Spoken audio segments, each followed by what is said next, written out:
Well,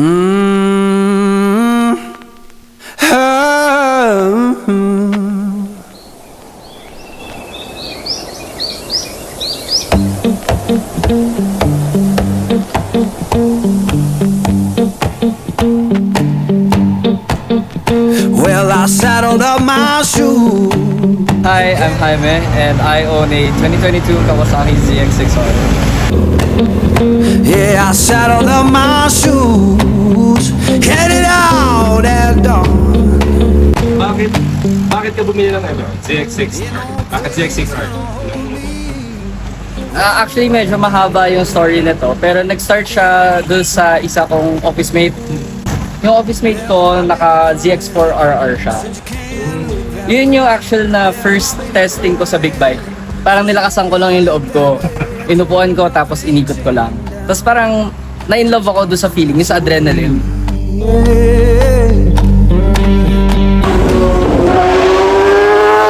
Tapos, after a month, nagtingin-tingin na ako ng mga bikes. So, ang una kong choice was the CBR 650R na e-clutch. Pero kasi, nung time na yon, di pa siya nilalabas. Oh. Then, ang next na option ko was the Daytona 660. Tinest drive ko na and everything, lahat, gano'n. Pero parang ang daming nagsasabi na iba pa rin yung ZX6R. Parang siya na kasi, and yung R6, yung parang best of both worlds, kumbaga dito sa Philippine market natin eh. Pero kasi intimidated ako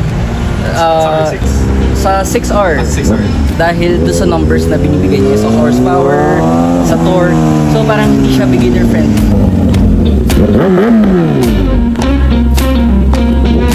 Kasi it's going to be my first big bike eh. Oo. So intimidated ako, pero wala, nag-push through ako.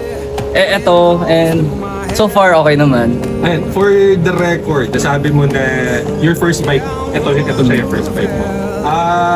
Dapat ba siyang maging first bike ng isang beginner? Good question. You can't tell my woman I'm gone, and I ain't coming back. Depende siya sa learning curve ng isang tao. Di ko rin masasabi, di ko rin marirecommend na you can do it. Kasi yung learning curve niya medyo mahirap. Kahit ako, nahirapan ako kasi hindi siya forgiving. Hindi siya katulad ng smaller CC na kapag konting bira mo, ma-adjust mo pa eh. Ito sobrang maano na yung throttle niya. Responsive na.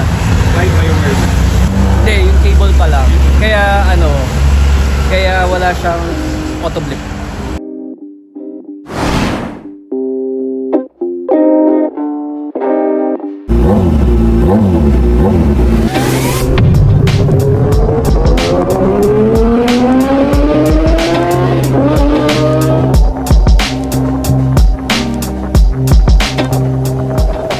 Pero for you as your first bike, anong adjustments ang ginawa mo? Nagmahal ka ba? Or talagang minahal mo lang yung motor? So, meron kasi sa bahay yung Vespa. So yun, may experience naman ako sa motor. Pero yun lang. And hindi ko siya nalalabas sa highway o puro village lang. Pero ayun, naglakas loob nga ako. Binili ko yan, tapos pinadeliver ko lang kasi alam kong hindi ko mauuwi. Meron, no? Oo, pinahol ko. Oo. Tapos, nung pagdating sa bahay, pinakit ko sa garahe na everything. Kasi wala talaga ako knowledge. Doon nga sa mismo nag-deliver, parang sabi ko, Kuya, paano i-move? Kasi hindi ko talaga alam, ang bigat eh, nung umpisa eh. So, ang nangyari noon, kinagabihan, doon ako nag-start mag-practice. Yung walang kotse, walang ano. Tapos, buti naman may mode siya na parang full mode tsaka low power. Yung ginamit ko yung low power, tapos yung traction niya is set to the highest. Oo. Yun yung ginawa ko for at least a month na nag-training. Medyo mahirap pa rin kasi mabigat yung turning radius niya, mahirap din, masikip. Ang daming kailangan aralin. Kaya siguro yung do sa question mo, ang masasabi ko pa rin, it's better sa mag-ano sa training, oo. Yung mga Honda facility centers, mga ganon. Kasi at least may foundation ka. So, foundation mo is from Vespa. Oo, from Vespa. To ZX6R. Ah. So, nung nag-ZX6R ka na, anong feeling nung umabot ka na sa, ano na to, no? The 16,000 na sa RPM. Anong feeling pag nag-red light ka? Iba eh, iba yung feeling, nakakatakot na masarap. Adrenaline. Yung adrenaline kakaiba. Kasi nakapag-try na rin ako ng mga ibang bikes like yung classic bike, naked bike. Iba yung sports bike. Lalo na kapag umakyat na ng around 10,000 RPM, doon yan na binibigay yung lula factor. Talagang lili pa rin ang feeling niya. O para ka nagto-tunnel vision. Ganon yung feeling. Then, ano na pinakamalayong biyahe mo? Using this bike? Lobo, Batangas pa lang naman. Ayun na rin. Malayo na rin pero sa iba, hindi pa. Ano yung one way? Every may stopover. O hindi. mga quick stopover. O hindi, tsaka kasi parang yung convoy para lang to check everyone if okay pa ba. Reconvene kumbaga. Looking at your bike, hindi na to stock I mean, ang Bucho. Stock ba yung Bucho? Hindi na, di ba? Hindi na. Ano yung, pero regarding the modification and upgrades, ano yung pinakauna dyan na pinalitan mo at bakit? Actually, hindi ko na matandaan Pero siguro yung mga small details lang, like yung sa, quadlock, yung mga ganun. Essentials, kumbaga. Pero if we're talking about the upgrades, so yan, naka-SC Project siya na full titanium exhaust. Then, naka-Brembo RCS na brake lever, RCS 17, korta-korta. Hindi Shopee. So, siguro yun. Tapos, pinatune ko na rin. Naka-velocity stocks, BMC na race air filter, tas TST na taillights. Lobat labas. Oh. May tanong ako. Kung okay lang sa'yo, upgrade, magkano? Inabot. Yung total, lahat na kasama siguro yung quad lock, yung Minus the motor. minus the motor. Pag dyno, sa tingin mo, magkano na yung naggastos mo sa bike na yan? Siguro, give or take, mga 200. Isang motor na. Isang big bike na. Pero weird naman Ganda Hindi pa tapos.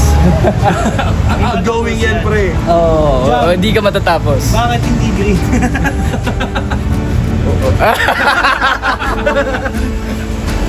Hindi, para sleek lang. Iba yung dating kasi ng black na bike. Parang, syempre, bago ako sa big bike, naano pa rin ako ng mga influencers sa TikTok. Yung mga all black pista, tapos white gloves, white boots, gano'n. Good bike.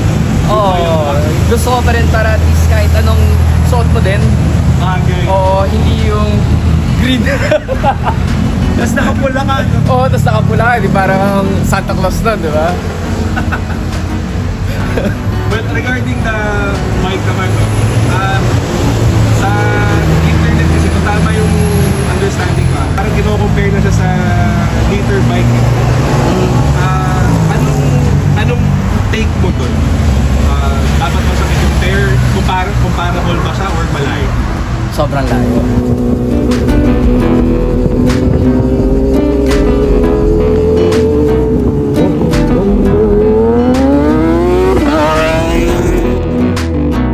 Sa Deletro. Nung bago ako, sinasabi nila kaya humabol ng R6 tsaka 6R. Hindi. Siguro depende sa rider, sa lakas ng loob, pero yung hatawan, iba. Parang nakatry ako side by side kami tapos nag-go talaga. Iba yung Iwan takbo. talaga. Iwan talaga. Bagay, 400 ng difference Oo, ang laki ng difference in terms of power din talaga. Debatable siya, pero Sa track, siguro oo. Yung 600 kasi curve and magaan. Plus, yung power delivery niya kasi is okay. Siguro yun yung masasabi ko naman dito sa Philippines. Perfect ang 600cc. Kasi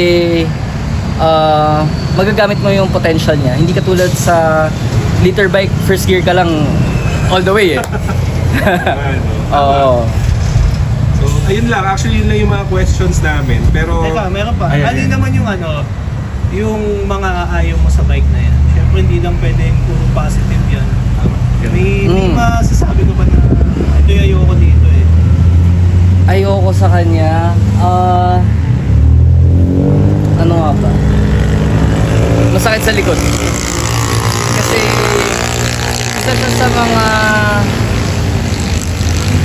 ano talaga aggressive na riding position. Ang next niyan is R6. Surprisingly, mas aggressive nga siya kaysa sa liter bikes eh. Nagulat ako doon. Kasi akala ko mas aggressive ang liter bikes. Pero, ayan, sakit sa likod. ngayon na talaga sa position. Sana yan. Ano pa ba? Nabibitin na ako. Yun! Ayun! Patay! ZX6R for sale. Ito presyo. Joke lang. Common na sakit yun eh, no? Mga naka 600. Oo, parang... Pero, pinipigilan ko pa rin naman yung sarili ko kasi 1 year of ownership pa lang ako eh. Ang dami ko pang kailangan matutunan as an owner, as a rider. Di pa ako nakakapag-track. So, Kung nag-track kasama kami ah. sila yung video nyo. Pero dahil nasabi yung meaning to say hindi siya final bike. For you. Hindi siya final bike for me. Ano final bike? Or end bike? End bike. Parang very, Sa ngayon? Sa ngayon, Fireblade or S1000. Yes, Kino-consider ko ang Fireblade kasi Japanese bike pa rin. Yung parang maintenance niya compared to Euro is syempre mas cheaper. Tapos mas mababa kasi yung riding height ng Fireblade. It's like Compare dito? para siyang 6R lang. Okay. Ang 1000 naman, kaya ko siya kino-consider kasi sinasabi nila perfect bike siya eh. Kaya siya, I guess, common or maraming bumibili kasi yun ang masasabi nila na pwede rin siya for beginners. Talaga? Kahit Very linear power. Pero ibang video na yun. Yan. Okay, last one na kasi may music na eh. Ano Jam, ma-advise mo sa kukuha ng 6R? Sa mga kukuha ng 6R, okay naman. Masaya. E-enjoyin nyo lang. Kasi, yun nga, kahit ano mangyayari, unang pick ako, speed limit ka na eh. So, enjoy siya. Kapag first time nyo mag-sports bike, medyo masakit sa likod, umpisa, tsaka sa wrist. Pero yun, mafi-fix naman yun over time kapag nakasanayan nyo yung riding position. Thank you so all much. good sa question. All goods. Wala na. So, thank you so much, Jam. Alright. Okay na. Okay, rolling, recording. So, well, pakilala ka muna. Hi, I'm Jaime and I own a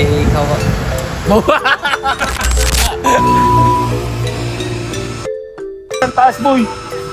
Ayan, boy! Hindi ko maabot! Hindi! Natakot ako. Ayan. Mataas din! Dito ka? Dito mo. Yes mo. Nagkidin din. Sige, sasama ko yun sa edit. Kala ko big man eh. Oo, natapakan niya agad. Nakatayo ka. Try mo itaas yun sa left mo para matry mo yung good thing. Bakas gago. Ipit na ipit. Bakas. Cramp na cramp. Ano lang dito, labasan na ng version. Wala na. Hindi na ako.